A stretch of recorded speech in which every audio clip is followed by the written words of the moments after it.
بسم الله الرحمن الرحيم. السلام عليكم ورحمة الله وبركاته. اخوانا عاملين ايه؟ يا رب تكونوا بخير. النهاردة كان اولى جلسات محاكمة حسين الشحات في ضرب الشيبي واول قرار للمحكمة. لكن قبل ما نروح لقرار المحكمة في موضوع قضية حسين الشحات والشيبي، هنروح لمازيمبي. مباراة قوية جدا جامدة جدا للمارد الأحمر النادي الأهلي في الكونغو. بيقول لك إن في مظاهرات، يعني مظاهرات جماهيرية لجماهير مازيمبي قبل مباراة النادي الأهلي في أبطال إفريقيا. شهدت شوارع الكونغو الديمقراطية مظاهرات عارمة وغاضبة من جانب جماهير وأنصار نادي مازيمبي اليوم الأربعاء. يوم الأربعاء بالأمس، قبل أيام قليلة فقط من مواجهة الأهلي في ذهاب نصف نهائي دوري أبطال إفريقيا. بالأمس كان في مظاهرات غاضبة من جمهور مازيمبي في شوارع الكونغو، والنادي الأهلي بيواجه نظيره المازيمبي يوم السبت المقبل إن شاء الله الساعة 3 بتوقيت القاهرة. مباراة مرتقبة بين طرفين بعد تخطي الأحمر عقبة سيمبا والتنزاني في ربع النهائي، فيما تخطى مازيمبي عقبة بترو أتلتيكو الأنجولي. مشجعي وجماهير نادي مازيمبي خرجوا بأعداد ومسيرات كبيرة في شوارع الكونغو للتنديد بالظلم الكبير الذي يتعرض له ناديهم من جانب حكومة الكونغو الديمقراطية.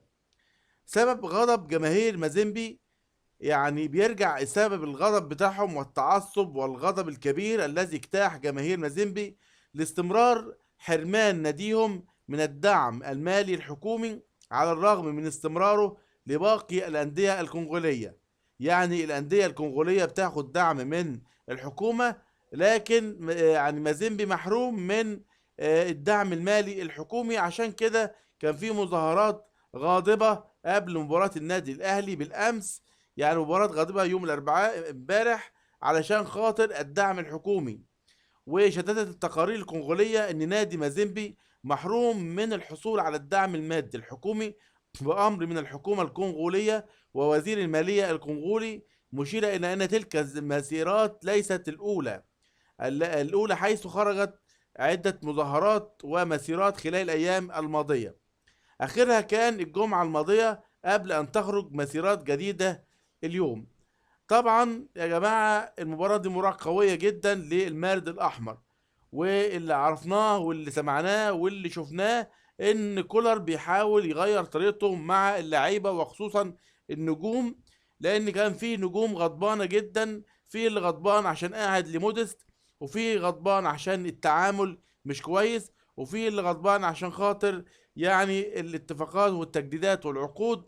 لكن النهارده بيرستاو مبسوط، اللعيبه في حاله نفسيه ومزاجيه عاليه جدا. تم التصالح النفسي بين كولر واللاعبين.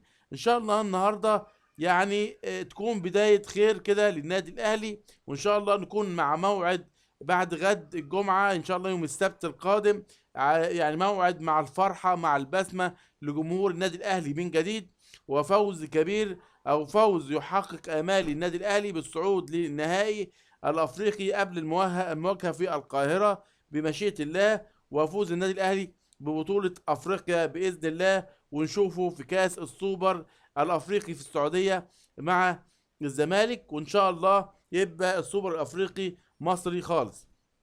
نروح بقى لاول قرار من المحكمه في قضيه حسين الشحات والشيبي. قررت محكمة جنح مدينة نصر يعني تأجيل الدعوة المقامة من اللاعب محمد الشيبي لاعب بيراميدز ضد حسين الشحات لاعب النادي الأهلي. طبعا كلنا عارفين ان الدعوة دي أقامها لاعب بيراميدز ضد حسين الشحات بسبب تعديه عليه خلال مباراة الفريقين في الدور في الدوري خلال الموسم الماضي.